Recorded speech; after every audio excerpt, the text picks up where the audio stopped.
Hello, Facebook. Steve Patterson here.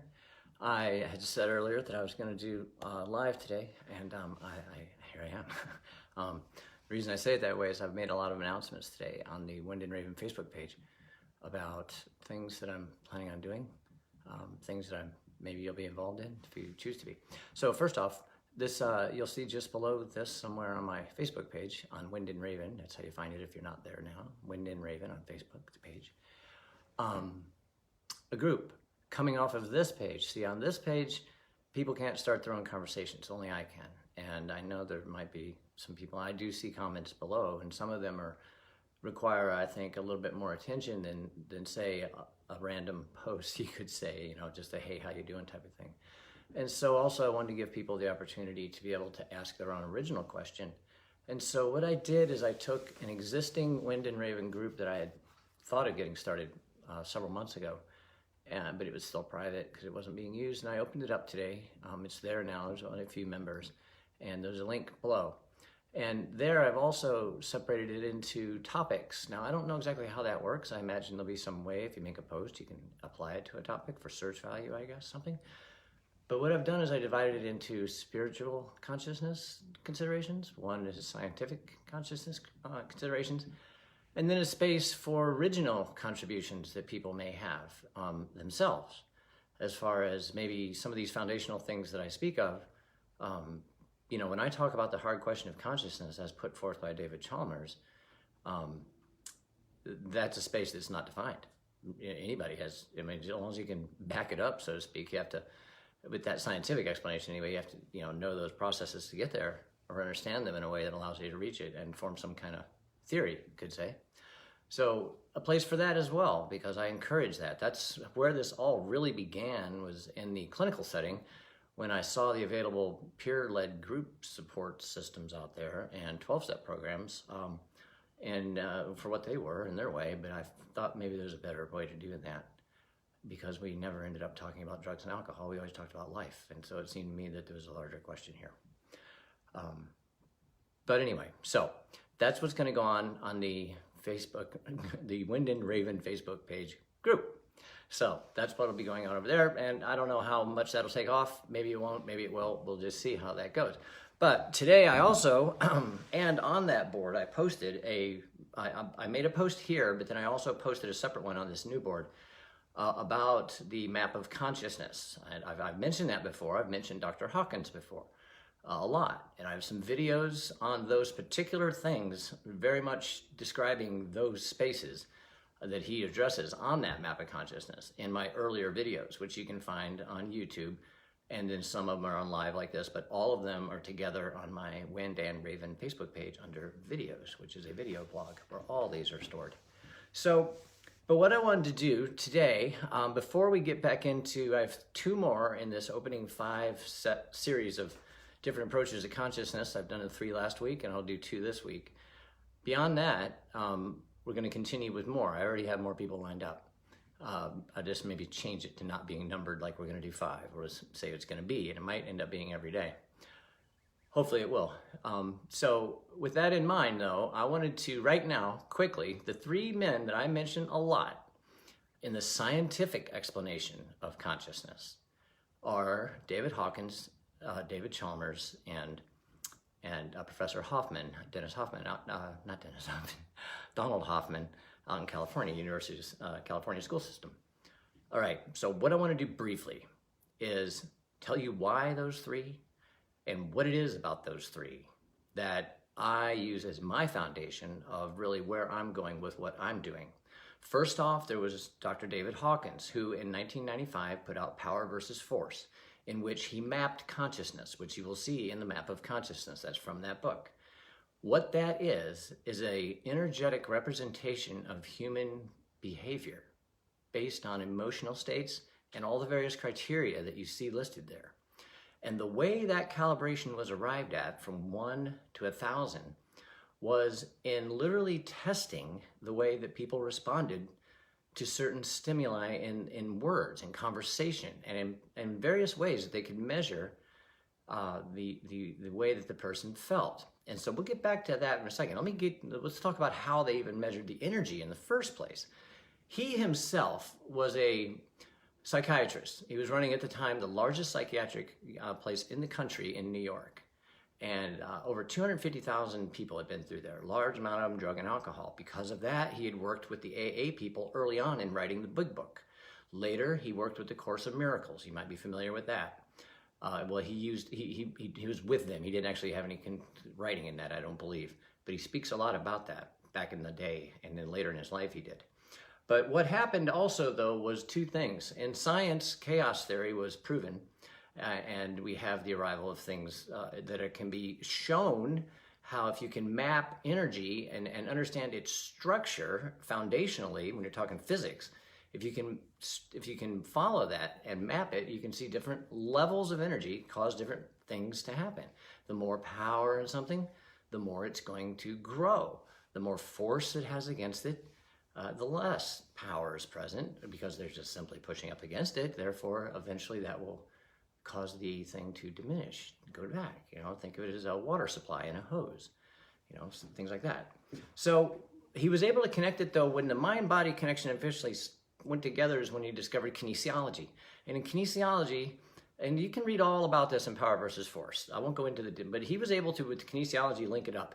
So scientifically now he was onto something. So now he entered into a science field as well as also being this psychiatrist, I guess. And I don't know exact how it went, but it took 20 years or whatever it took to write it.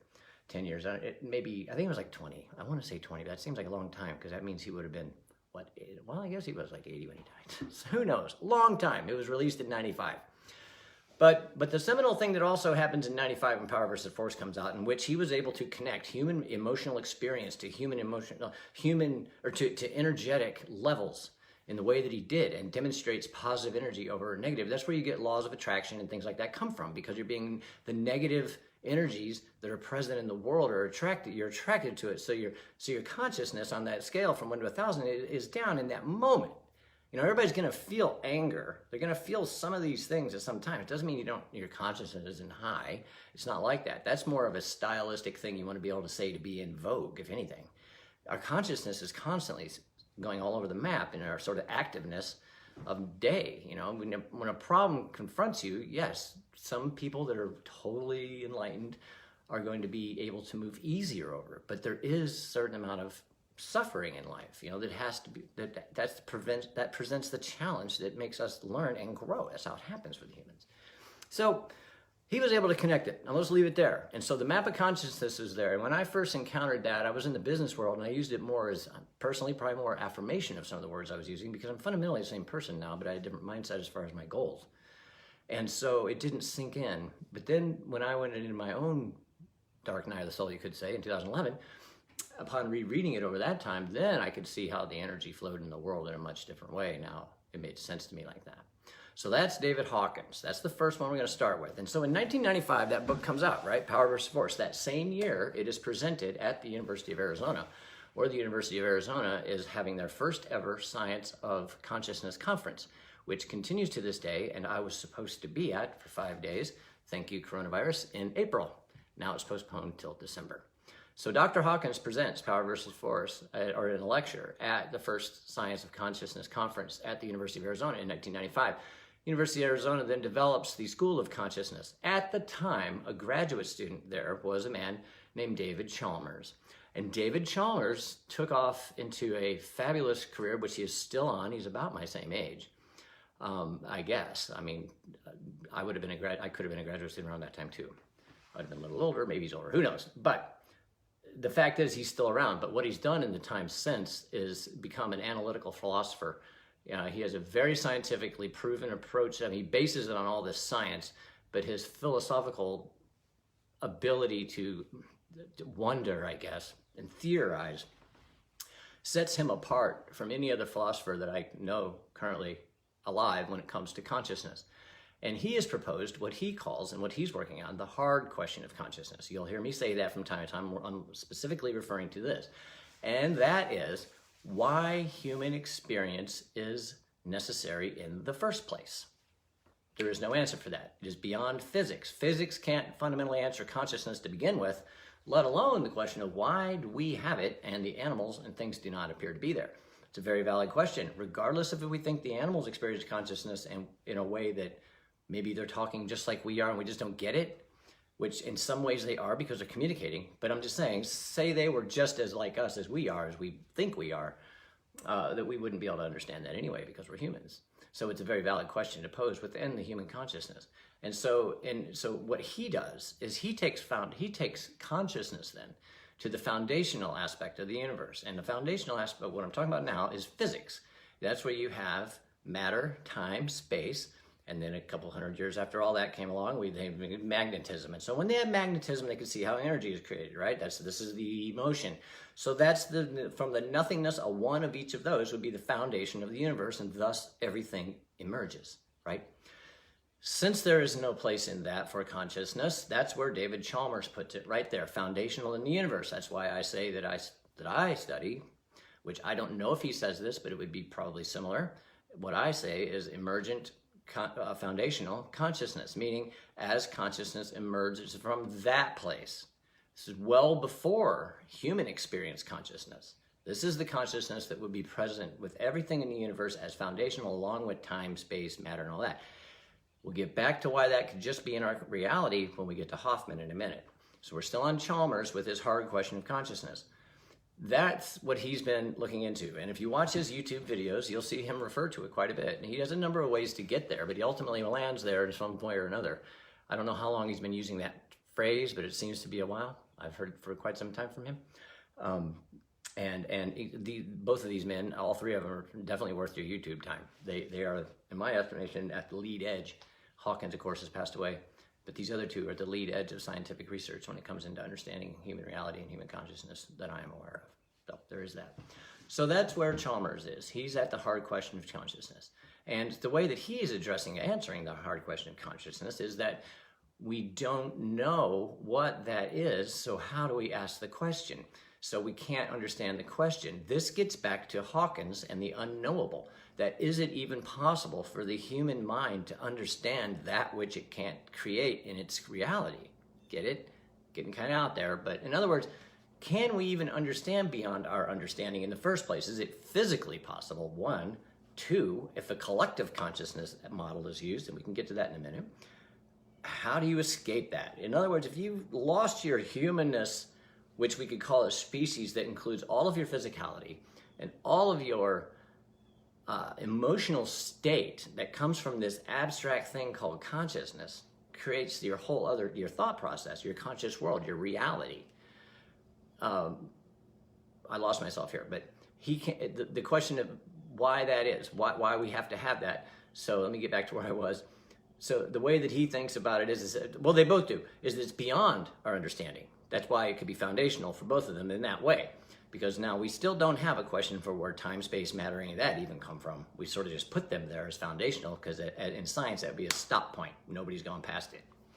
So in putting consciousness there, we have two things that come up right away. Is that one, that everything in the universe is conscious, and two, that our perceived consciousness is just limited to within our life, but then also the consciousness of the species, which would be this collective consciousness that involves everything from the physicality to the mental processes. So your mind has to choose what to do to support the matter of the universe that is being formed to create you. Am I losing you there? Hope not. I might be, but it's me, in the way that I'm saying it is why I'd be losing you. These aren't difficult to grasp, though they are abstract. I will give them that. So that's where, so he says that the way we can understand the unknowable, to know the unknowable, as Hawkins would say, which he doesn't answer, Chalmers says to know the unknowable, we need to ask the unknowable questions. And we don't know what those are. But we still do have other little questions, smaller questions that are massive when you compare them in scale. Like, we don't fundamentally know how to make AI love. We'll answer that before we'll answer the hard question of consciousness. We will have a question on people's minds of whether they're able to turn the machine off, because the consciousness in that machine now loves you. I brought that up before. But as we continue in AI, you can see where that could be going and some of these ethical questions that might be arise there. So, but anyway, that's all consciousness. So he's thinking that as we answer those questions, those smaller questions, and everything from neuroscience to physiology to the entirety of the conscious experience of the human animal, you might say, that it all has to be present and supportive of each other on both sides. And I'm losing myself in here, and I'm actually trying to think along with how to answer that. That this is a bunch of small questions. If we can answer these small questions, perhaps then we will know the hard questions to ask. So that's why on the group I have a section called Hard Questions, and this one, and some like it, this is the hardest, but some like it, that's where we can talk about those kind of things. So that's Chalmers. So now we have how we got. So Hawkins brings consciousness to science. He's the one that finally says, I am studying consciousness itself. I am a scientist, and thus science of consciousness is born at the University of Arizona in 1995, the first school and center, and that yearly, twice a year now, conference continues to this day, one here and one in Europe, or some other location, mostly in Europe. So that's that. So that's consciousness. Now within consciousness, we have something else on two levels. We have reality, we have perceived reality, and then we have the reality of all, meaning that we cannot encompass. This would be more of almost a consciousness abstract space you could consider. But my point in saying it is that foundational, similar to the way that Chalmers puts consciousness in the universe next to the four elements of physics. What you have with Hoffman, Donald Hoffman, a professor out at one of the University of California schools. I want to say it's Irvine, but I don't know for sure. His work in reality is really, really compelling. First, I'll give you a little bit of the texture of how he got there. No, and I'm just going to say it like that. I'm not trying to introduce him in that way. I'm going to say some of the high points that I picked up that helped me understand it. I'll say it like that. The way that he describes AI and things like that led me to say some of the things that I just said a second ago, that these things can really go there. And so he's up to speed on all of that. So he's able to see human behavior that neuroscience has already mapped out for us. All of your thoughts and emotions are already mapped out. Whether or not you do them depends on the moment, of course, but human behavior is mappable now. That's how we got AI in the first place. We're still learning human behavior. Once we learn it, we'll eventually upload our human consciousness onto a computer. That will happen one day. Odd to think about that, but I mean, there's only when we get into the definition of consciousness itself, of course, that will never happen because the realm of endless possibilities, it's just that, it goes on forever. So that's another conversation. But back to Hoffman, he has at foundational alongside there somewhere in this mix. It's not really placed. He doesn't actually say, I don't believe foundational, but it's right there. These things called causal agents. And I will let him explain to you what that means on his own video, and I'm actually going to try to get him on to do live, as I'm going to do with Chalmers as well. But, and that hopefully will be soon. But within that, causal agent, quickly, just so we can go with it, it's a self-replicating instant thing of some type. That's just my feel on it. I mean, he explains it in such scientific detail. But simplified. What I'm saying is when I heard it, it was so opening that I had so many aha moments. I really need to dig into the science deeper than I'm willing to right now. I get it. I get what he's saying. Similar to the way that I understand chaos theory, but I'm not going to sit down and write it mathematically out for you. I absolutely can't do that. In fact, all of these things that I've talked about, most of these things you could write it out in mathematics. And so that's how we get AI. And that's why you see reality in the way of the virtual reality, which is what Hoffman talks about, is we basically, causal agents are there. They're a self-replicating, and they cause something to happen in the way that he talks about it. Again, I'm not doing it justice. But these causal agents, they form the basis of reality. And so what they do in the human species is that this is the way he generally puts it, when we have conscious awareness, we have the entirety of the available human experience to us available at all times, because time-space is a human construct, therefore it doesn't exist. Got it? Follow? So with all available instantly and everywhere, ever present, never past, never future, right now, that within that, it all sort of collapses into us in our personal zip code of this and becomes our reality, that within our collective consciousness of our species, we all recognize. But really what we're seeing is not these things like this. These causal agents build icons that he refers to. And I might have it wrong with the way that I'm saying it, but this is where he goes. He goes to icons next. And these icons then are arrays in the world, much like a desktop. computer, and this is the way that he talks about being virtual reality. But without going into the virtual reality part, just in the icons, that what we do is, as energetic beings, as that consciousness that is us, that unanswerable part that Chalmers is trying to get to, whatever that is, that these causal agents around that cause reality to explode and manifest into reality in front of us. But really what's happening is the available energies and what we are attracted to around us is really coming at us in the ways, and everything is there, but yet we only focus on certain things, and so it presents itself in certain ways. So if we believe something's going to be food, it's food. Now, I know. If you're not really in these conversations often, it sounds like we're getting out there, but this is actually scientists talking. This isn't, whatever. Not to judge. But within that, we all sort of basically, in every instant, are creating a virtual reality in which is not really there, that once we step out of, doesn't exist. And that gets really deep really fast, because on its face, that means that I am here and you are there. Now, there's two things to consider here. One is the fact that you might be watching it later, but we'll go with just live right now. So in this moment right here, I am here and you are there. But your there does not exist. And my there to you does not truly exist. Each of us in this setting would be a sort of conscious spark, you could say, seeing the world in the same way. Within our collective consciousness as humans, we have made all these agreements throughout the emergence and then evolution of consciousness within the human species, as we learn to do all of our things from the cave on up, or way back before that when we were even amoebas. As we put together the world that we understand and we can engage with and see what nurtures us, the positive energies, this is the way that it comes back to us as our screen. So if you can go there, that's where he's at right now. And as soon as he can prove causal agents, that'll change the game. But popular perception of these things, of course, drags way behind scientific research. You take, for instance, even power versus force and things like that gave rise to so many of the memes that we see. We see words like attachment, we see blocks, we see energy, we see all of the words from these scientific, they're actually scientific words that also share similarities with philosophical treatments. But sometimes when we take them further into the esoteric, they become stylized to fit a given thing. So suddenly, the Matrix, thanks to Hollywood and whoever else is propagating Matrix as evil, becomes a horrible thing. But when you hear it explained, say, in this thing, it could be said such to be consciousness would be human conscious understanding.